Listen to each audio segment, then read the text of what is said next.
పోతున్నాం. అసలు metabolic syndromes నేను ఎంచుకోవడానికి ఈ రోజు మీతో డిస్కస్ చేయడానికి ఒక రీజన్ ఉంది. సో అందరికి కామన్ గా ఆ, మనకి చాలా మంది ఫేస్ చేసే డయాబెటీస్ అవ్వచ్చు, ఈ షుగర్, బీపీ, తర్వాత లేదు అని అంటే చాలా మందికి కొలెస్ట్రాల్ హై ఉంటుంది. సో ఒకదానికి ఒకటి అన్ని ఇంటర్లింక్డ్ అన్నమాట. సో అవన్నీ ఒక కేటగిరీలోకి, ఒక గ్రూప్ లోకి తీసుకొస్తే అది మెటబాలిక్ సిండ్రోమ్ గా పరిగణిస్తాం అన్నమాట. సో అసలు సరే, ఈ మెటబాలిక్ సిండ్రోమ్ అంటే అసలు ఏంటి అని అంటే, మనం తింటాం కదా, తినే ఫుడ్డే మనకి ఫ్యూయల్ కదా. మీ అందరికీ తెలిసిందే, మనం తినే ఫుడ్ ఇంపార్టెంట్, మనం తీసుకునే వాటర్ ఇంపార్టెంట్. సో ఈ తీసుకునే ఫుడ్ మళ్ళీ బ్రేక్ డౌన్ అవుతుంది, అంటే డైజెషన్ స్టార్ట్ అయ్యి అది కార్బోహైడ్రేట్స్ అని వింటారు కదా, కొవ్వు పదార్థాలు, మాంసకృతులు, ప్రోటీన్స్ అని. ఈ కార్బోహైడ్రేట్స్ తక్కువ ఉండే తినండి అని చెప్తుంటారు కదా. సో మనం ఏం తిన్నా, మనం ఒక ఫ్రూట్ తిన్నా, లేకపోతే ఒక కూర తిన్నా, ఒక అన్నం తిన్నా, లేదా బేకరీ ఐటమ్స్, పిజ్జా, బర్గర్లు ఏం తిన్నా, అది ఆఖరికి బ్రేక్ డౌన్ అయ్యి విడుతుంది అనమాట, కార్బోహైడ్రేట్ గాను, ప్రోటీన్ గాను, లేకపోతే ఫ్యాట్ గాను. సో మళ్ళీ ఈ ఫ్యాట్ లో మళ్ళీ చాలా రకాల అంటే అది బ్రేక్ డౌన్ అయితే మళ్ళీ అమైనో యాసిడ్స్ అంటాం. సో ఈ బేసిక్ స్ట్రక్చర్స్ మన మజిల్స్ బిల్డ్ అవ్వాలన్నా, మన ఆర్గాన్స్ ఫంక్షనింగ్ బాగుండాలన్నా, ఆ, అలానే మనం మన ఈవెన్ జన్యువులు, మన డిఎన్ఏ, అవి కూడా ఈ అమైనో యాసిడ్స్ చాలా అవసరం అనమాట. సో అవి కరెక్ట్ గా మనం తీసుకునే ఫుడ్ బాగుంటే అన్ని బాగుంటాయి అన్నట్టు, ఇవన్నీ మీ అందరికీ తెలిసింది. సో చూడొచ్చు, సో మెటబాలిక్ డిజార్డర్ లేదా జీవక్రియ రుగ్మతలు అంటే, సో ప్రోటీన్లు, కొవ్వులు మరియు కార్బోహైడ్రేట్స్ వంటివి ఈ శరీరంలో ప్రాసెసింగ్, దాన్ని మెటబాలిజం అంటాం. సో అది ప్రాసెసింగ్ జరిగే పద్ధతిలో ఏదైనా అవకతవకలు ఉన్నా, ఏదైనా ఇంబ్యాలెన్స్ ఉన్నా, అది మెటబాలిక్ సిండ్రోమ్స్ కి లేదా మనం మాట్లాడుకుని ఇప్పుడు ఆ, ఈ రుగ్మతలకి దారి తీస్తుంది అన్నట్టు. సో సి వాళ్ళు అంటే ఒకవేళ ఈ మెటబాలిక్ సిండ్రోమ్స్, ఈ డిజీజెస్ తో బాధపడుతున్న వాళ్ళు, వాళ్ళ శరీరం తత్వం, ఆహార్యం అంటే వాళ్ళ ఎపిరెన్స్, సో ఈ విధంగా ఈ పియర్ షేప్డ్ కానీ లేదంటే ఈ యాపిల్ షేప్డ్ కానీ అలా ఉంటుంది. ఎందుకు అని అంటే, సారీ, మనకి ఈ పొట్ట భాగంలో గాని, ఈ ఛాతీ భాగంలో గాని ఆ కొవ్వు, ఫ్యాట్, విజరల్ ఫ్యాట్ అంటాం, అది పేరుకుపోవడం వలన మనకి ఆ ఈ అపీరెన్స్ ఇలా తయారవుతుంది అనమాట. సో అంటే చాలా మంది అనుకుంటారు కదండి, ఇప్పుడు వెయిట్ పెరిగిపోయాము, అంటే ఎక్కువ తినేస్తే వెయిట్ పెరిగిపోతాం అని కొంతమంది అనుకుంటారు. సో థ్రెడ్మిల్ అనో లేకపోతే ఎక్సర్సైజెస్ అనో చేస్తూ ఉంటారు, కానీ కొంతమంది తగ్గరు. సో ఏంటి కారణం అంటే, చాలా కారణాలు ఉంటాయి. అందరికీ క్యాలరీస్ ఒకటే రీజన్ కాదు. హార్మోన్స్ ఇంబ్యాలెన్స్ అయినా కూడా మనం వెయిట్ పెరుగుతాం. ఆ, అదే క్యాలరీస్ ఇంటెక్ అంటే ఫుడ్ ఎక్కువ తీసుకోవడం వల్ల కొంతమంది పెరిగితే, ఆల్కహాల్ వల్ల కొంతమందికి వెయిట్ గెయిన్ అవుతుంటారు. అంటే ఈవెన్ ఎస్పెషలీ పొట్ట మాత్రమే ఉండి మిగిలిన బాడీ అంతా అపిరెన్స్ బాగానే ఉంటుంది అనే వాళ్ళలో ఆ, రెండే కారణాలు మెయిన్ గా. ఒకటి ఆల్కహాల్, రెండు హై కుక్డ్ ఫ్యాట్ అన్నమాట. అంటే యానిమల్ ప్రోటీన్, యానిమల్ ఫ్యాట్ ఉండేది అంటే లైక్ మటన్, ప్రాన్స్, చికెన్, ఇవన్నీ కూడా బాగా డీప్ ఫ్రైస్ చేసో, హెవీ హెవీ ప్రోటీన్స్ ఉండే ఫుడ్ తీసుకోవడం వల్లనో, లేదా ఆయిల్ డీప్ ఫ్రైడ్ ఫుడ్ తీసుకోవడం వల్లనో ఈ పొట్ట మాత్రమే పెరుగుతుంది అనమాట. సో వాళ్ళకి ఎక్సర్సైజ్ చేసిన పెద్ద ఉపయోగం ఉండదు. ఆ కొంతమంది ఓన్లీ తినడం ద్వారానే పెరిగే వాళ్ళు అంటే వాళ్ళు లైక్ ఈ డైటింగ్ చేయొచ్చు. మళ్ళీ డైటింగ్ అంటే చాలా మంది మిస్అండర్స్టాండ్ చేసుకుంటారండి. డైటింగ్ లోనే, పేరులోనే ఉండింది డైట్ ఇంగ్. సో డైట్ ని కరెక్ట్ గా చేయడం అంతే తప్ప, కడుపు మార్చుకొని ఆ ఆకలితో ఉండి సగం సగమే తింటూ ఉండడం అసలు కరెక్ట్ ప్రొసీజర్ కాదు. చెప్పాలంటే ఈ వెయిట్ గెయిన్ లో కూడా ఒక 5 టైప్స్ ఉంటాయి. సరే ఇప్పుడు అది డెప్త్ గా వెళ్ళట్లేదు కానీ ఎగ్జాంపుల్ చెప్తున్నా. ఇప్పుడు థైరాయిడ్ ఉందనుకోండి, థైరాయిడ్ ఉండే వాళ్ళు ఓవరాల్ గా బాడీ అంతా ఒకే రకంగా అంటే మొత్తం అంతా కూడా ఫ్యాట్ డిపాజిషన్ అలా ఉండడం మీరు గమనించి ఉండి ఉంటారు. ఇది ఎందుకు అని అంటే, కొంతమంది తెలియక సరే నేను పెరిగిపోతున్నాను వెయిట్, సో నేను తగ్గాలి అని చెప్పి డైటింగ్ చేస్తుంటారు. సో దాని వల్ల ఇంకా థైరాయిడ్ ఫంక్షనింగ్ అది దెబ్బతిని వాళ్ళు ఇంకా వెయిట్ పెరిగిపోతారు కానీ వెయిట్ తగ్గరు. సో ఏం చేయాలి మనం? రూట్ కాజ్ దేని వల్ల వచ్చిందో మనం దాని మీద వర్కౌట్ చేస్తేనే మనం వెయిట్ లాస్ అయినా అవ్వగలుగుతాం, లేదంటే మన ఈ బీపీ, షుగర్స్ ఇవన్నీ కూడా కంట్రోల్ తీసుకురాగలుగుతాం. ఇది వరకు మాటండి. ఒక్కసారి డయాబెటీస్ లేదా ఒక్కసారి షుగర్, బీపీ అలాంటివి వచ్చాయి అని అంటే ఇంకా లైఫ్ లాంగ్ మనం టాబ్లెట్స్ యూజ్ చేయాలి అనేది అదేం లేదు. మన లైఫ్ స్టైల్లో, మన ఆహారంలో చిన్న చిన్న మార్పులు, చాలా చిన్న చిన్న మార్పులు చేసుకున్నా కూడా వస్తుంది. ఏదో రైస్ మానేసేయండి లేకపోతే పూర్తిగా షుగరే మానేసేయండి అని అంటే మన సైకలాజికల్ గా మనకి అదే ఆశ పుడుతుంది అనమాట, అదే తినాలి తినాలి తినాలి అని. ఎప్పుడైనా గమనించారు, ఇప్పుడు సమ్మర్ లో గమనించే ఉండుంటారు మీరు అందరూ, మనకి వాటర్ దొరకని చోట ఎప్పుడైనా దాహం ఎక్కువగా అనిపిస్తుంది. అదే మన చేతిలో వాటర్ బాటిల్ ఉందనుకోండి, మన దాహం వేసినా సరేలే వాటర్ బాటిల్ ఉంది కదా అనే ఒక ధైర్యంతో తర్వాత అయినా తాగలుగుతాం కదా అని కొంచెం లిమిటెడ్ గానే తాగుతాం. సో ఇదంతా మన సైకలాజికల్ ప్రాసెస్ అన్నట్టు. సో నేను అందుకే ఈ రోజు ఇది తినొద్దు అది తినొద్దు అని మాత్రమే చెప్పకుండా అసలు ఏం తినాలో కూడా డిస్కస్ చేద్దాం అనుకుంటున్నా. మ్మ్, సరే. ఇప్పుడు అసలు ఎలా గుర్తించాలి అసలు మనకి మెటబాలిక్ ఉన్నాయా అంటే, సో సి ఈ ఈ కండిషన్ ఉన్న వాళ్ళలో ఆ, వాళ్ళకి వాళ్ళ కొలెస్ట్రాల్ లెవెల్స్ ఎక్కువ ఉంటాయి అనమాట. ట్రైగ్లిజరైడ్స్ అంటాం మనం. లిపిడ్ ప్రొఫైల్ చేసినప్పుడు దాంట్లో ట్రైగ్లిజరైడ్స్, ఎల్డిఎల్, హెచ్డిఎల్ అని ఉంటాయి. సో ట్రైగ్లిజరైడ్స్ ఎక్కువ ఉండకూడదు. 200 అసలు దాటకూడదు. 180 ఆర్ 200 అసలు దాటకూడదు. అంతకన్నా ఎక్కువ ఉంటే జాగ్రత్త పడి తీరాలి. అలాగే ఎల్డిఎల్ కూడా మనం పరిగణలోకి తీసుకుంటే ఎల్డిఎల్ ఎక్కువ ఉండకూడదు, బ్యాడ్ కొలెస్ట్రాల్. అలానే హెచ్డిఎల్ అనేది మనకి గుడ్ అమౌంట్ ఉండాలి. హెచ్డిఎల్ ఉండకూడదు. హెచ్డిఎల్ ఎందుకంటే గుడ్ కొలెస్ట్రాల్.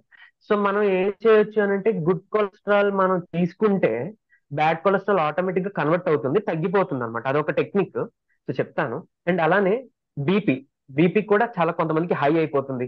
అలానే ఇక్కడ చూసుకుంటే పైన ఆ అబ్బాయి బొమ్మ ఏదైతే ఉందో అది చూసారా, యాపిల్ షేప్ ఆఫ్ ఫ్యాట్ ఏదైతే డిపాజిషన్ ఉందో, సో విజరల్ ఫ్యాట్ అంటాం. ఈ పొట్ట భాగంలో కానీ తర్వాత ఛాతి భాగంలో కానీ ఇలా ఇలా డిపాజిషన్స్ ఇలా ఉంటాయి. తర్వాత ఇన్సులిన్ రెసిస్టెన్స్, ఇది అతిపెద్ద ప్రమాదకరమైన ఒక ఒక కండిషన్ అన్నట్లు. సో ఇన్సులిన్ రెసిస్టెన్స్ అంటే ఏం లేదు, చెప్తాను వినండి. See, మనం ఏ ఫుడ్ తిన్నా, టిఫిన్ తిన్నా, టీ తాగినా, కాఫీ తాగినా, ఒక మిల్క్ షేక్ తాగినా, లేకపోతే మధ్యాహ్నం భోజనం చేసినా, ఏం చేసినా మన అందరిలో గ్లూకోజ్ లెవెల్స్, షుగర్ లెవెల్స్ పెరుగుతాయి. పెరిగినప్పుడు ఆ గ్లూకోజ్ లెవెల్స్ ని మన బాడీలోకి వాడుకోవడానికి కావాల్సిన ఒక ఒక కీ అనో ఒక డోర్ అనో చెప్పొచ్చు ఇన్సులిన్ అన్నమాట. ఇన్సులిన్ అందరికి మన ప్యాంక్రియాస్, మన లివర్ దగ్గరికి ఉండే ప్యాంక్రియాస్ నుంచి ఉత్పత్తి అవుతుంది. సో అందరికి కొంతమంది తెలిసిందే కదా, ఈ ఇన్సులిన్ సరిగ్గా ప్రొడక్షన్ జరగకపోతే ఇన్సులిన్ బయట నుంచి ఇంజెక్షన్ రూపంలో తీసుకుంటారు షుగర్ పేషెంట్స్. కొంతమంది టైప్ 1 అంటాం. కొంతమందికి ఇన్సులిన్ ప్రొడక్షన్ జరిగినా వాళ్ళకి సరిగ్గా బాడీ కణాల్లోకి వెళ్ళట్లేదంటే మనం దాన్ని దానికి దాన్ని మనం ఎన్హాన్స్ చేయడానికి బయట నుంచి టాబ్లెట్స్ ఇస్తూ ఉంటాం.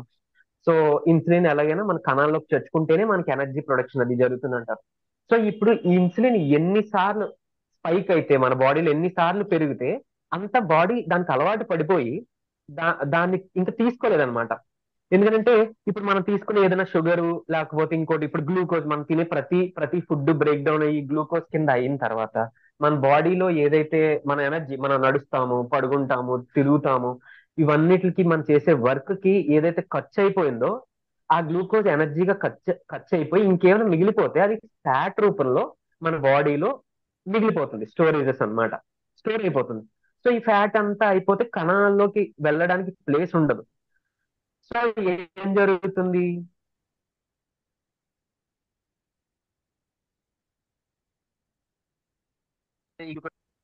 బ్లడ్ లోనే రిలీజ్ అయిపోతుంది. సో దాన్నే కదా మనం ఇప్పుడు టెస్ట్ చేసినప్పుడు హై గ్లూకోజ్ లెవెల్స్ అంటాం.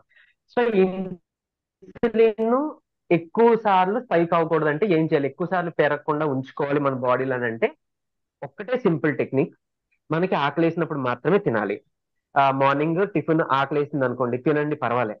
ఆకలి వేయలేదు అంటే పర్వాలేదు, కొంచెం స్కిప్ చేసేసేయండి. మీకు ఒకవేళ ఏదైనా 10:30, 11 ఆ టైంకి మీకు ఆకలేసిందంటే ఒక చక్కగా మజ్జిగ, ఒక ఫ్రూట్ ఏదో తీసుకోండి. అంతేగాని ఒకవేళ స్కిప్ చేసేస్తే అంటే వదిలేస్తే మనకి గ్యాస్ట్రిక్ ప్రాబ్లం వచ్చేస్తుందేమో అని అనుకోవడం అపోహ. అది కరెక్ట్ ఇన్ఫర్మేషన్ కాదు. సో మన బాడీ మనకు చెప్తుంది. మీరు వినుంటారు ఇంటర్మీడియట్ ఫాస్టింగ్ అని, కీటో ఫాస్టింగ్ అని. సో ఇవన్నీ ఏంటి, మనం నైట్ టైం మరీ లేట్ కాకుండా ఈవినింగ్ లో ఒక 7, 7:30 ఆర్ 6:30 to 7 ఆ టైంలో పీక్ లెవెల్లో ఉంటుంది మన డైజెషన్, మన మెటబాలిజం అంతా. ఆ టైంలో తింటే చాలా మంచిగా డైజెషన్ అవుతుంది. అప్పుడు పూర్తి చేసేసుకుంటే ఆ తర్వాత అంతా కూడా మనం కడుపుని ఖాళీగా ఉంచుకోగలిగితే దాన్ని ఇంటర్మీడియట్ ఫాస్టింగ్ అంటారు. వీలున్నంత వరకు పొద్దున్న కూడా కొంచెం మీకు ఆకలి వేసినంత వరకు కూడా తినకుండా లేట్ గా తినడం బెటర్. సో మార్నింగ్ నుంచి ఈవినింగ్ ఈ గ్యాప్ లోనే, ఈ తక్కువ సమయంలోనే మనం మన లంచ్ ని, మన టిఫిన్ ని, మన డిన్నర్ ని పూర్తి చేసేసుకోగలిగితే ది బెస్ట్ అండి. క్యాన్సర్ లాంటి పెద్ద పెద్ద రోగాల నుంచి కూడా మనం బయటపడిపోవచ్చు. అంటే మన బాడీ హీలింగ్ చేసుకుంటది. ఆ పవర్ చాలా బాగా ఉంది యాక్చువల్ గా. సో ఇన్సులిన్ రెసిస్టెన్స్ అంటే అది మనం తిన్న ప్రతిసారి పెరుగుతూ ఉంటుంది. సో టిఫిన్ తింటాం, కాఫీ తాగుతాం, లేదా టీ తాగుతాం, ఇంకేదో తింటాం, ఇంకేదో తాగుతాం, ఇలాగ ప్రతిసారి చేసేటప్పుడు ఇన్సులిన్ పెరుగుతుంది. కాబట్టి వీలైనంత తక్కువ సార్లు తీసుకోవడానికి ట్రై చేయాలి. సో దానికి కూడా నేను టిప్స్ చెప్తాను. సో అది సో ఈ మెటబాలిక్ సిండ్రోమ్ కి అసలు కారణాలు. సో ఒకటి, జన్యువులో మార్పు, జెనెటిక్ మ్యుటేషన్స్ అంటాం. జన్యుపరంగా ఏదైనా మార్పులు జరిగినా కూడా మనకి ఈ రుగ్మతలు వచ్చే అవకాశం ఉంది. చాలా మంది వినే ఉంటారు కదా, మా ఫాదర్ కి డయాబెటీస్ ఉందో, మా ఫాదర్ కొలెస్ట్రాల్ ఉందో, మా మదర్ సైడ్ ఉందండి బీపీ, మా మదర్ సైడ్ కొలెస్ట్రాల్ అవి ఉన్నాయి, మాకు అలా వస్తుంది అని అంటున్నారు. సో డాక్టర్ చెప్పుంటారు, మీకు కూడా అలా చెప్తుంటారు కదా. సో ఏంటంటే జెనెటికల్ గా, ఫెమిలియల్ అంటాం. సో జెనెటికల్ గా వచ్చే వాళ్ళు కొంతమంది ఉంటారు. సో వాళ్ళలో ట్రైగ్లిజరైడ్స్ కూడా ఆల్మోస్ట్ 400, 350, 300 అలా ఉంటాయి. అండ్ ఈవెన్ కొంతమంది నేను 2000, 1500 కూడా నేను చూశానండి. జనరల్ గా 200, 250 దాటితే జాగ్రత్త పడాలని చెప్తాం, మేము కౌన్సిల్ చేస్తాం. 300, 400 ఉంది ట్రైగ్లిజరైడ్స్ అంటే మేము ఆ స్టాటిన్స్ పెడతాం. ఐ మీన్ ఈ కొలెస్ట్రాల్ లెవెల్స్ తగ్గించే మెడికేషన్ మేము పెడుతుంటాం. అంటే అంత భయపడితే మేము పెడుతుంటాం అనమాట పేషెంట్స్ ఏమవుతుందని. అలాంటిది 1500, 2000 వెళ్ళిపోయిన వాళ్ళు కూడా ఉంటారు. అంటే వాళ్ళకి ఏం సిమ్టమ్స్ తెలియవు పాపం. సో సడన్ గా ఎప్పుడైనా చెక్ చేసుకునేటప్పుడు బయటపడుతుంటాయి. సో ఏంటంటే ఇవన్నీ కూడా ఫెమిలియల్ ఇలా అన్నట్టు. సో అలా ఉన్నప్పుడు జాగ్రత్త పడాలి. అందుకే అట్లీస్ట్ 6 months ఒకసారైనా టెస్ట్ చేయించుకోవాలి.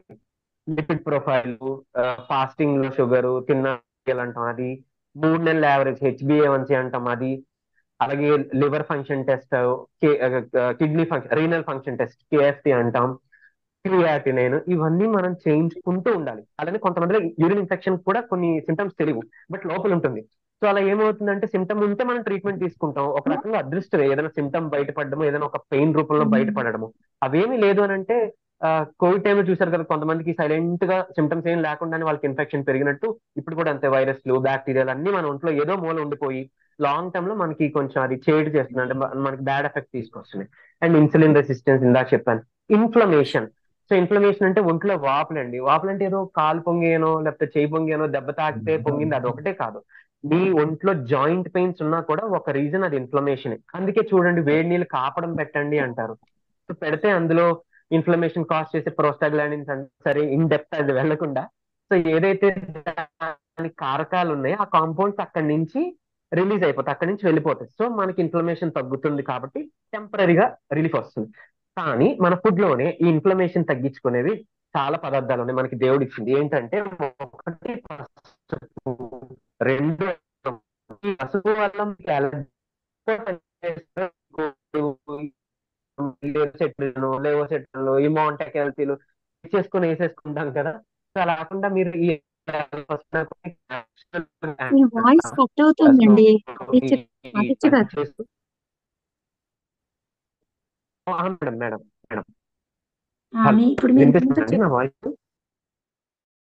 Okay okay, sorry madam. Yeah yeah yeah. So ఈ ఇన్ఫ్లమేషన్, బాడీలో ఇన్ఫ్లమేషన్ ఏదైతే ఉందో అది తగ్గించుకోవడానికి మనకి పసుపు, అల్లం బాగా పనిచేస్తుందండి. అది రెగ్యులర్ గా విరివిగా మీరు వాడుకుంటే జాయింట్ పెయిన్స్ కానీ, ఒంట్లో ఈ వాపులు, పెయిన్స్, ఎక్కడైనా మంటలు మంటలుగా అనిపిస్తుంటారు కదా ఈ మజిల్స్ కూడా, సో అవి కూడా మీకు ఇన్ఫ్లమేషన్ వల్ల వచ్చినవి. సో ఇవి వాడుకుంటే మీకు ఆ వాపులు, ఆ నొప్పులు కూడా తగ్గుతాయి. అలానే ఒబెసిటీ, సరే ఈ ఊబకాయం, ఈ వెయిట్ పెరగడం, ల్యాక్ ఆఫ్ ఫిజికల్ యాక్టివిటీ, అంటే అదే ఈ ఏదైనా ఎక్సర్సైజెస్, మినిమం మూవ్మెంట్ ఉండాలి. చాలా మంది వర్క్ చేస్తూ గంటలు గంటలు తెలియకుండా కూర్చుని పోతుంటారు. సో అలాంటి వాళ్ళలో పెరిగిపోతుంది. అంటే ఇప్పుడు నేను ఏదో ఆయాసం వచ్చేసేలాగా మీరు పరిగెట్టండి, జాగింగ్ చేయండి అని కూడా చెప్పను, అవసరం లేదు నిజానికి. మీరు తిన్న తర్వాత టిఫిన్, లంచ్, డిన్నర్ చేసిన తర్వాత, భోజనం చేసిన తర్వాత మీ రూమ్ లో, మీ ఇంట్లో ఒక్క 6 minutes, ఇంకా లేదు ఇంకా చేయగలుగుతానంటే ఒప్పుకుంటే 10 నిమిషాలు అలా ఊరికే నడిచినా కూడా మీ మజిల్ యాక్టివిటీ ఎన్హాన్స్ అవుతుంది, మెటబాలిజం బాగా జరుగుతుంది, మీ షుగర్ లెవెల్స్ చాలా చక్కగా కంట్రోల్కి వస్తాయి, మీ బీపీ లెవెల్స్ కంట్రోల్కి వస్తాయి నిజంగానే. సో మినిమం ఆ కొంచెం ట్రై చేసి చూడండి. అండ్ హైపర్ టెన్షన్, ఈ బీపీ పెరుగుతున్నప్పుడు మనం ఒక్కొక్కసారి ఏంటంటే తల విసిరినట్టు, లేకపోతే ఒళ్ళు విసిరినట్టు, తల తిరిగినట్టు, తలనొప్పి రావడం, కోపంగా ఉండడం ఇలా జరుగుతుంది కదా. అలా ఎప్పుడైనా జరిగినప్పుడు మీరు రిలాక్స్ అయ్యి ఒక్క 5 minutes కళ్ళు మూసుకొని ముక్కుతో పీల్చి నోటితో స్లోగా వదిలేస్తే విత్ ఇన్ 2 నిమిషాల్లో మీ బీపీ 180 ఉన్నా, 190/100, 110 ఇలా ఉన్నా కూడా మీకు చక్కగా బీపీ 2 నిమిషాల్లో టెంపరీగా అట్లీస్ట్ కనీసం అప్పటికైనా కొద్దిసేపటికైనా కంట్రోల్కి వచ్చేస్తుంది. సో ఆ తర్వాత అట్లీస్ట్ ఒక క్లినిక్ వెళ్ళేదాకా మనకు ఛాన్స్ ఉంటుంది.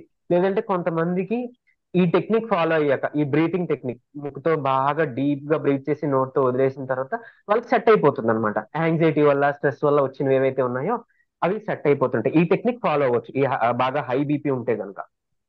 ఆ సో ఇంకా ఇంకా ఇతర ప్రభావాలు అంటే దీంతో పాటు ఇంకేం జరుగుతుందంటే, ఇది క్యాన్సర్ రావడానికి కూడా ఒక రకంగా తోడ్పడుతుంది. అలాగే నాన్ ఆల్కహాలిక్ లివర్ డిసీజ్ అంటాం. ఫ్యాటీ లివర్ అని వినుంటారు కదా, లివర్ లో కొవ్వు పేరుకుపోవడం, ఫ్యాటీ లివర్, లేకపోతే లివర్ డిసీజెస్ అంటాం. అంటే కొంతమందిలో ఆల్కహాల్ ఉన్న వాళ్ళకి ఆ ఎఫెక్ట్ లివర్ మీద పడుతుంది, ఆ డ్యామేజ్ అవుతుంది. కొంతమందికి అసలు ఆల్కహాల్ అసలు ఆ, అలవాటే ఉండదు, బట్ అయినా కూడా లివర్ అనేది డ్యామేజ్ అవడం, లివర్ కి సంబంధించి ఏదో ఒక ఇష్యూస్ ఫేస్ చేయడం చేస్తుంటారు. సో ఎందుకు అని అంటే షుగర్ అండి, మెయిన్ గా పంచదార, లేదనంటే ఫ్రక్టోస్. ఈ కొన్ని ప్రొడక్ట్స్ లో, ప్యాకేజ్డ్ ప్రొడక్ట్స్ లో తెలియకుండా నో యాడెడ్ షుగర్ అని అంటారు. కానీ మీరు ఇంగ్రీడియంట్స్ లో చూస్తే గనక మాల్ట్ అనో, లేకపోతే లాక్టోజ్ అనో, గ్లూకోజ్ అనో, లేకపోతే ఇలా ఇలా హిడెన్ అంటే ఇలా ఇలా దాచిపెట్టి ఓ పంచదారని కాకుండా అంటే గ్లూకోజ్ ని పెంచే పదార్థాలు కొన్ని ఉన్నాయి అనమాట. సో జాగ్రత్త పడాలి, అవి వాడినా కూడా మళ్ళీ ఇబ్బందే. ఈ జ్యూసెస్, బయట అమ్మే జ్యూసెస్ ఇలా ఉంటాయి కదా, సో ప్రాసెస్డ్ జ్యూసెస్ అన్నమాట, మనకి ఫ్రిడ్జ్ లో పెట్టి బయట మార్కెట్స్ లో అమ్మే, సూపర్ మార్కెట్స్ లో అమ్మే, ఇవి కూడా అందులో ఫ్రక్టోజ్ ఉంటది. సో సో అవి మంచిది కాదు. మంచిగా చక్కగా మీరు ఫ్రూట్ పలంగా తింటే చాలా మంచిది.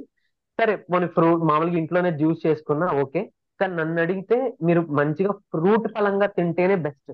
ఎందుకంటే అందులో ఉండే పిప్పు, పీచు, ఫైబర్ అంతా మన ఫ్యాట్, మన కొవ్వుని కట్ చేయడానికి హెల్ప్ చేస్తుంది. షుగర్ లెవెల్స్ ని కంట్రోల్ తీసుకొస్తుంది, కొలెస్ట్రాల్ లెవెల్స్ ని కంట్రోల్ తీసుకొస్తుంది. సో ఇలా అన్నమాట. ఇంకొకటి, మనం అనుకున్నట్టు ఇప్పుడు ఫ్యాట్ ఎక్కువ ఉన్న ఫుడ్ తింటేనే మన కొలెస్ట్రాల్ పెరిగిపోతుంది అనేది కూడా అపోహే. ఏంటంటే లివర్ ఫంక్షన్ సరిగ్గా లేకపోతే అప్పుడు మనకి కొలెస్ట్రాల్ లెవెల్స్ పెరుగుతాయి. అంతేగాని ఫ్యాట్ ఫుడ్ తిన్నంత మాత్రాన్ని మనకి కొలెస్ట్రాల్ పెరిగేది అపోహ. మన లివరే మనకి ఫుడ్ ని బ్రేక్ చేసి మనకి కొలెస్ట్రాల్, గుడ్ కొలెస్ట్రాలా బ్యాడ్ కొలెస్ట్రాల్ గా మార్చేది అదే. సో దీని ఫంక్షనింగ్ సరిగ్గా లేకపోతేనే కొలెస్ట్రాల్ లెవెల్స్ అవి పెరిగిపోతుంటాయి అనమాట. సో ఇప్పుడు జనరల్ గా ఇప్పుడు కొలెస్ట్రాల్ లెవెల్స్ ఎక్కువ అయ్యాయి, దానికి సంబంధించి మళ్ళీ టాబ్లెట్స్ వాడతాం. టాబ్లెట్స్ వాడితే కొలెస్ట్రాల్ లెవెల్స్ కంట్రోల్కి వస్తాయి. సో ఇది ఇలా లైఫ్ లాంగ్ సర్లే కంట్రోల్లో ఉంది కదా అని వాడేస్తే మళ్ళీ అది లివర్ మీద ఎఫెక్ట్ పడుతుంది. సో దాని గురించి కూడా నెక్స్ట్ డిస్కస్ చేసుకుందాం ఒక 5 minutes లో. సో ఈ బీపీ పెరగడం, సో తర్వాత చాలా మందికి ఆ ఈ కాగ్నిటివ్ అంటే ఈ బ్రెయిన్ డిమెన్షియా ఏమంటారు, మతిమరుపు, సో కొంచెం పరాగ్గా ఉండడం, ఇవన్నీ కూడా ఇతర ఈ ప్రభావాలే. అలానే కొంతమందిలో చెప్పాను కదా, జాయింట్ పెయిన్స్, వాపులు, తర్వాత ఆ పొట్టకు సంబంధించిన డైజెషన్ ప్రాబ్లమ్స్, ఇవి కూడా వచ్చే అవకాశాలు ఉన్నాయి. సో పొట్ట హెల్త్ మనకి ఇమ్యూనిటీకి చాలా మంచిదండి. సో అందుకని మంచిగా పుల్లటి మజ్జిగో, బాగా పులిపెక్కిన ఆ, మన ఇంట్లో తయారు చేసుకున్న పెరుగు తినడం ద్వారా, పసుపు, వేపాకు, తులసి, సో ఇలాంటివన్నీ వాడడం ద్వారా మన బాడీలో ఇమ్యూనిటీ చాలా బాగా పెరుగుతుంది. ఉల్లిపాయ ముక్క పచ్చిగా తినడం, గార్లిక్, వెల్లుల్లిపాయ రోజు ఒకటి పొద్దున్నే నవలడం, ఇవన్నీ కూడా మీ షుగర్ లెవెల్స్ ని, తర్వాత ఆ, మన బీపీ గాని ఇవన్నీ తగ్గిస్తుంటాయి. సో అలాంటి ఫాలో అయితే ఇమ్యూనిటీ కూడా బాగుంటుంది. ఆ, ఇప్పుడు మందులు గురించి మీ అందరికీ తెలిసిందే, చాలా వరకు మందులు అంటే ఇన్స్టెంట్ గా మన ఇంగ్లీష్ మెడిసిన్ వాడుతుంటాం, ఇన్స్టెంట్ గా వర్క్ అవడానికి అది మంచిదే. కానీ ఏదైనా కూడా అతివృష్టి అనావృష్టి అన్నట్టు ఎక్కువ వాడినా చేటే, కొన్నిసార్లు కొన్ని తక్కువ వాడినా చేటే. సో కరెక్ట్ గా మందులు తీసుకోవాలి. ఇంకోటి గుర్తొచ్చింది, చాలా మంది తెలియక ఈ మెడిసిన్స్ ని, థైరాయిడ్ మెడిసిన్ అనో, షుగర్, బీపీ మెడిసిన్స్ వేడి నీళ్ళతో తీసుకుంటారు కొంతమందికి తెలియక, లేదా కొంతమంది టీతో తీసుకుంటారు. అలా చాలా తప్పు, అలా చేయకూడదు. ఆ ఆ కాంపౌండ్ అదే ఆ మందు అనేది సరిగ్గా పనిచేయదు. ఒక 5 నిమిషాలు గ్యాప్ ఇచ్చి, ఒక 6 నిమిషాలు గ్యాప్ ఇచ్చి మీరు చక్కగా టీయో కాఫీ అదే తీసుకోవచ్చు, వేడి నీళ్ళు తీసుకోవచ్చు. కానీ మామూలు నీళ్ళతో మాత్రమే టాబ్లెట్స్ వేసుకోండి, చల్లనీళ్ళతో కూడా వేసుకోవద్దు. ఇకపోతే ఇప్పుడు మనం ఏదైతే కొలెస్ట్రాల్ గురించి వాటి గురించి మాట్లాడు,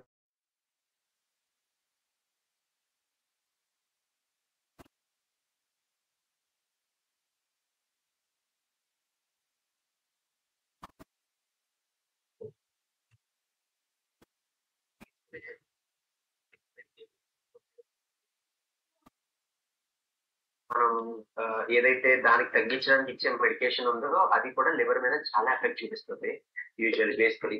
సో అందుకే అది కూడా లాంగ్ టర్మ్ లో ఎక్కువ యూజ్ చేసుకోకూడదు. మరి ఎలా యూజ్ చేసుకోకుండా కొలెస్ట్రాల్ ఎలా తగ్గించుకోవచ్చు అని అంటే, చాలా ఆప్షన్స్ మన చేతిలో ఉన్నాయండి. కొలెస్ట్రాల్ లెవెల్ తగ్గించేది చక్కగా మీకు వెల్లుల్లిపై బాగా పనిచేస్తుంది. సొరకాయ జ్యూస్ కూడా మీరు బ్రేక్ఫాస్ట్ ఒక 30 minutes ముందు తీసుకోవడం ద్వారా కూడా మీ కొలెస్ట్రాల్ లెవెల్స్ చాలా బాగా తగ్గించుకోగలుగుతారు.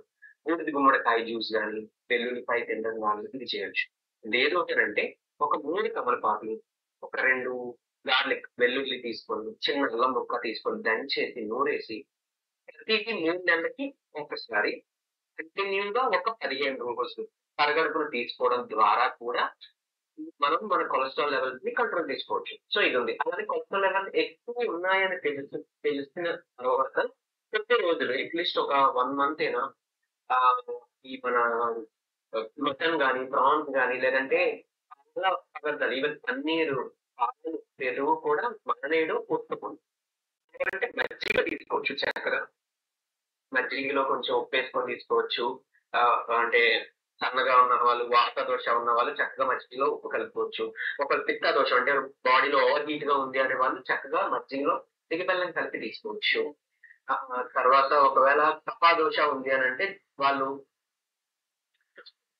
మజ్జిగలో కొంచెం మిరియాలు కానీ, మిరియాల పొడి కానీ ఇది యాడ్ చేసుకోవచ్చు. అల్లం దాంట్లో కలపచ్చు.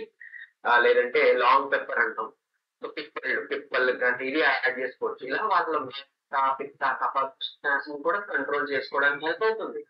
మీకు మంచి చలవ చేస్తుంది. బాడీకి మంచిగా అంటే మన గట్ హెల్త్, మన పొట్టలో హెల్త్ బాగుంటేనే మన ఇమ్యూనిటీ బాగుంటుంది అన్నట్టు ఇది ప్రోబయోటిక్ గా కూడా మనకి మజ్జిగ అనేది పనిచేస్తుంది చక్కగా. అంటే పెరుగు తినకూడదు కాబట్టి. సో కొలెస్ట్రాల్ లెవెల్స్, డైజెషన్ అది మంచిగా జరిగితేనే కొలెస్ట్రాల్ లెవెల్స్ మనకి కంట్రోల్ లో పడచ్చు. సో ఆహార నియమాలు ఏంటి అని అంటే అర్జెంట్ గా మీరు వాడే కుకింగ్ ఆయిల్ లో సన్ఫ్లవర్ ఆయిల్ ఉన్నా, ఆయిల్ ఉన్నా అది చేయండి. మరి ఏం తినొచ్చు? ఫస్ట్ ప్లేస్ లో ఆలివ్ ఆయిల్ ఉంది. ఆలివ్ ఆయిల్ చక్కగా వంటికి వాడచ్చు. లేదంటే మీరు తినే లో కొంచెం మిక్స్ చేసుకొని ఆలివ్ ఆయిల్ మనం తినొచ్చు. సరే, ఒకవేళ కొంతమందికి లో ఉండి ఇవన్నీ మనం చేయలేము అని అనుకునే వాళ్ళు, అంటే వాళ్ళకి వాళ్ళ మేనేజ్మెంట్ తో మాట్లాడతాను కానీ అవ్వదు కదా పని. అలా ఏదైనా ఉన్న వాళ్ళు ఇంకేం చేయలేము. అట్లీస్ట్ లైక్ మంచి కోకోనట్ ఆయిల్ అయినా తెచ్చుకొని, లేదా ఆలివ్ ఆయిల్ కొంచెం కాస్ట్ చిన్న బాటిల్ తెచ్చుకొని 30 ml 20 ml డైరెక్ట్ గా మీరు ఒక 1 స్పూన్ 2 స్పూన్స్ అలా చేసినా కూడా మీకు కొలెస్ట్రాల్ లెవెల్స్ కొంచెం అదుపులోకి వస్తాయి. ఇక్కడ చేయొచ్చు. బయట హాస్టల్ అలాంటి కనుక ఇంట్లో ఉండే వాళ్ళు చక్కగా ఆలివ్ ఆయిల్ వాడండి. లేదు ఎక్కువ అంటే నువ్వుల నూనె వాడుకోవచ్చు. మన ఇక్కడ మన అంటే కేరళ సైడ్ అయితే వాళ్ళు యూజ్ చేస్తారు, కానీ మనం దానికి టేస్ట్ కి మనకు అంత పడలేదు కాబట్టి అట్లీస్ట్ వేరుశనగ పల్లీల నూనెనా వాడుకుంటే చాలా అనుకోండి. నువ్వుల నూనె ఇంకా లాస్ట్ ఆప్షన్ అన్నట్టు. ఎందుకంటే నువ్వుల నూనె కొంచెం మరి ఎక్కువ టెంపరేచర్ కి మనం హీట్ చేసినా కూడా మనకి మంచిది కాదు. సో అందుకోసం అన్నమాట.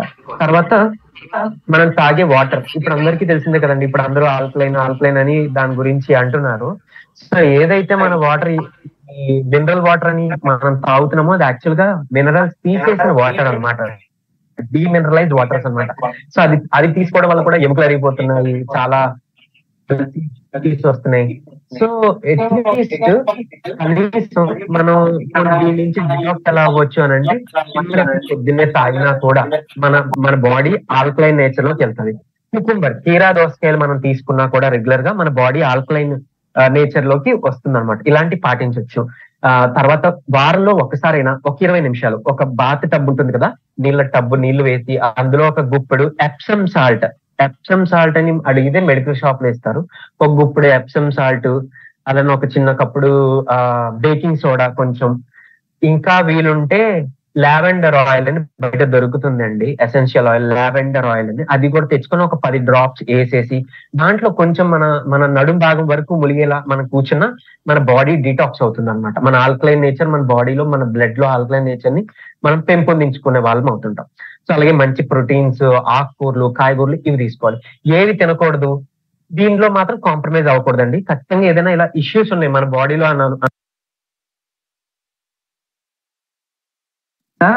వాడకూడదు, పంచదార వాడకూడదు, గోధుమ పిండి వాడకూడదు, కూల్ డ్రింక్స్, బేకరీ ఐటమ్స్ ఇవన్నీ కూడా దాంతో తయారైంది కదా, సో అది వాడొద్దు, తినొద్దు. గోధుమ పిండి మనం మిల్లులో మనం జొన్నలు, రాగులు, కొన్ని గోధుమలు ఇలా కలిపి ఆడించుకొని తెచ్చుకుంటే ఓకే, అందులో మళ్ళీ ఫైబర్ ఉంటుంది, అది ఓకే పర్వాలేదు. బట్ రిఫైన్డ్ ఏదైతే బయట దొరుకుతున్నాయో అవి అస్సలు వాడకపోవడం చాలా ఉత్తమం అండి. ఈ చిన్న చిన్న సింపుల్ టిప్స్ పాటిస్తే చాలా మంచిగా మన హెల్త్ మన చేతిలోకి మనం దాన్ని బాగు చేసుకోవచ్చు, మన చేతిలోనే ఉంది. షుగర్ పేషెంట్స్ కి ఎస్పెషలీ చక్కగా మిరియాలు వాడండి, నిమ్మరసం వాడండి. మీరు తినే ఈ క్యారెట్, కీరా లాంటివి ఏమైనా ఉంటే గనుక సలాడ్స్, లేదంటే మీరు తినే ఆహారంలో కొన్ని మిరియాలు యాడ్ చేసుకోవడం వల్ల, నిమ్మరసం యాడ్ చేసుకోవడం వల్ల, మెంతి పొడి యాడ్ చేసుకోవడం వల్ల మీ షుగర్ రోజువారీ కంట్రోల్ మాత్రమే కాకుండా మీ షుగర్ వ్యాధి కూడా తగ్గే అవకాశం ఉందని రీసెర్చ్ లో తేలింది. సో ఖచ్చితంగా మీరు వాడండి. లేదా వేరుశనగ పల్లీలు గాని, కొమ్ము శనగలు గాని రాత్రంతా నానబెట్టుకొని ఉడకబెట్టుకొని తినొచ్చు. కొంతమందిలో అంటే ఇప్పుడు థైరాయిడ్ ఉండే వాళ్ళు, లేకపోతే హార్మోన్ ఇంబ్యాలెన్స్ అయిన వాళ్ళు ఏంటి అనేది తప్పకుండా తాగండి. మగవారైనా ఆడవాళ్ళైనా మీ హార్మోన్స్ బ్యాలెన్స్ తీసుకురాగల మంచి గొప్ప శక్తి ఉన్నది గ్రీన్ టీ. అలానే కిడ్నీ పేషెంట్స్, డయాలసిస్ మీద ఉండే కిడ్నీ పేషెంట్స్ కానీ, చాలా మంది కిడ్నీ వ్యాధులతో బాధపడే వాళ్ళకి కానీ గ్రీన్ టీ అనేది చాలా బెస్ట్ మెడిసిన్, మంచి మెడిసిన్ అనమాట. అది కూడా ఎక్కువ వద్దు, అట్లీస్ట్ రోజుకి కనీసం ఒకసారి లేదా 2 సార్లు అయినా తాగండి. మీకు ఏమైనా ఫ్లూ వస్తే, ఏదైనా ఫీవర్స్, ఇలాంటి వైరల్ ఫీవర్స్ అది వచ్చే టైంలో గ్రీన్ టీ తాగడం ద్వారా, చంటి పిల్లలకు కూడా ఒక పావు కప్పుడు గ్రీన్ టీ రోజు తప్పించి రోజు ఆ టైంలో, ఆ వారం లేదా ఆ 5 రోజులు ఇవ్వడం ద్వారా ఆ త్వరగా ఇమ్యూనిటీ కూడా వస్తుంది, యాంటీ ఆక్సిడెంట్ గా కూడా పనిచేస్తుంది అనమాట. సో ఇవన్నీ కూడా మీరు పాటిస్తే మన చేతిలోనే మన ఆరోగ్యం ఉంది. సో ఈ బీపీ, షుగర్ అన్ని కంట్రోల్ అవడానికి చియా సీడ్స్, మంచి ఒమేగా 3 ఫ్యాటీ యాసిడ్స్ వస్తాయి అనమాట. సో చియా సీడ్స్ యూజ్ చేసుకోవచ్చు, సబ్జా గింజలు యూజ్ చేసుకోవచ్చు. దీంతో మీకు ఏంటి అని అంటే మీ కొలెస్ట్రాల్ లెవెల్స్, తర్వాత డయాబెటీస్, తర్వాత షుగర్స్ ఇవన్నీ కూడా మీకు కంట్రోల్ కి ఖచ్చితంగా వస్తాయి. ఇది పాటించి చూడండి. తర్వాత ఖచ్చితంగా ఈ పళ్ళు మీరు ఏదైతే తినండి, పళ్ళు తినడం వల్ల షుగర్ పెరిగిపోతుందని కొంతమంది అనుకుంటారు. అలా అన్ని పళ్ళు కాదండి, కొన్ని యాపిల్ గాని, బొప్పాయి, జాంకాయ, దాలిమ ఇవి తీసుకోవచ్చు. అలాగే సీజనల్ ఫ్రూట్స్ ఖచ్చితంగా తీసుకొని తీరాలండి. ఆయా సీజన్స్ లో వచ్చే మనం తీసుకోవడం ద్వారా మన హెల్త్ ని చాలా బాగా పరుచుకోవచ్చు. అందుకనే దేవుడు మనకి ఆ సీజన్ లో పర్టికులర్ గా మనకి ఇస్తుంటారనమాట. సో ఇదైతే ఈజీ కదా, మనకి బయట దొరుకుతుంటే ఆ టైంలో తెచ్చుకోండి. అండ్ ఈవెన్ షుగర్ పేషెంట్స్ ఉన్నా కూడా, షుగర్ ఉన్న వాళ్ళు కూడా మామిడి పళ్ళు తినొచ్చు, కానీ రైస్ తో పాటుగా తినొద్దు. కొంచెం గ్యాప్ ఇచ్చి తీసుకునేలా చూసుకోండి. అది కొంచెం తక్కువ లిమిట్ లో తీసుకోండి. దాని ద్వారా చక్కగా మీకు అందులో ఉండే పోషకాలు అన్ని వస్తాయి. చాలా మంచిది మ్యాంగో కూడా, ఐరన్ కానీ, వైటమిన్ B12 డెఫిషియన్సీ బాధపడే వాళ్ళకి మ్యాంగో లోపల, టెంక లోపల ఉన్న సీడ్ ఏదైతే ఉందో దాన్ని ఎండబెట్టి పొడి చేసుకొని మనం రోజు ఒక పావు టీ స్పూన్ వాడుకుంటే మజ్జిగలో కలిపి మంచి B12, లేదంటే గంజి చేసుకొని మనం రాత్రి అంతా నానబెట్టి ఆ రైస్ ని మనం మనకి గంజిలో కూడా వైటమిన్ చేస్తుంది. సో ఈ డైజెషన్ ప్రాబ్లమ్స్ ఉన్న బాగా గ్యాస్ట్రైటిస్ చేస్తున్న వాళ్ళు వాడుకోవచ్చు. వాము, జీలకర్ర గిలి తినొచ్చు. తిన్న తర్వాత టిఫిన్, తర్వాత లంచ్ చేసిన తర్వాత మంచిగా డైజెషన్ జరుగుతుంది. ఈ పరగడుపు మాత్రలు అవి వాడాల్సిన అవసరం కూడా రాదు. సో మళ్ళీ పరగడుపు మాత్రలు వాడితే మన పొట్టలో ఉండే గుడ్ బ్యాక్టీరియా చచ్చిపోతుంది. ఇన్ని సైడ్ ఎఫెక్ట్స్ ఉన్నాయి కాబట్టి మన చేతిలో ఈ ఉన్న ఆల్టర్నేట్ ఇవన్నీ కూడా మనం